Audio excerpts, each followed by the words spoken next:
درآمد ماهیانه صاحب کسب و کار چقدره؟ هیچی. میگن که حقوق بر خودتون تعیین کنید. خوبه، منم خودم این توصیه رو میکنم اوکی، ولی تو بازار اینجوری نیست. صاحب کسب و کار بنده خدا شبیه اون مامانه میمونه، میدونی، سفره رو پهن میکنه، میکشه تو بشقاب بچه‌ها، شوهرش، یا میبینه حتی ته قابلمه هیچی نیست، یه نون میزنه ته قابلمه‌ها میخوره و میگه الهی شکرت. صاحب کسب و کار بنده خدا بعضی وقتا در قابلمه رو هم باز میکنه، میبینه هیچکی توش نیست، شرمنده اون بچه‌هاش میشه. صاحب کسب و کار اگه کارمند خودش باشه شاید خیلی گیرش بیاد به اندازه تلاشش، تواناییش، ولی خیلی وقتا هیچی براش نمیمونه. صاحب کسب و کار آدمای محترمی ان، به نظر من آدمای دلسوزی ان، آدمای ارزشمندی. اینجوری که داری میگی یعنی صاحب هر کسب و کار دیوونه است دیگه. چه اشکال داره؟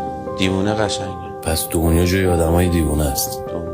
ما اصلا دنیا رو دیوونه ها میسازن. درآمد ماهیانه صاحب کسب و کار چقدره؟ هیچی. میگن که حقوق بر خودتون تعیین کنید. خوبه، منم خودم این توصیه رو میکنم اوکی، ولی تو بازار اینجوری نیست. صاحب کسب و کار بنده خدا شبیه اون مامانه میمونه، میدونی، سفره رو پهن میکنه، میکشه تو بشقاب بچه‌ها، شوهرش، یا میبینه حتی ته قابلمه هیچی نیست، یه نون میزنه ته قابلمه‌ها میخوره و میگه الهی شکرت. صاحب کسب و کار بنده خدا بعضی وقتا در قابلمه رو هم باز میکنه، میبینه هیچکی توش نیست، شرمنده اون بچه‌هاش میشه. صاحب کسب و کار اگه کارمند خودش باشه شاید خیلی گیرش بیاد به اندازه تلاشش، تواناییش، ولی خیلی وقتا هیچی براش نمیمونه. صاحب کسب و کار آدمای محترمی ان، به نظر من آدمای دلسوزی ان، آدمای ارزشمندی. اینجوری که داری میگی یعنی صاحب هر کسب و کار دیوونه است دیگه. چه اشکال داره؟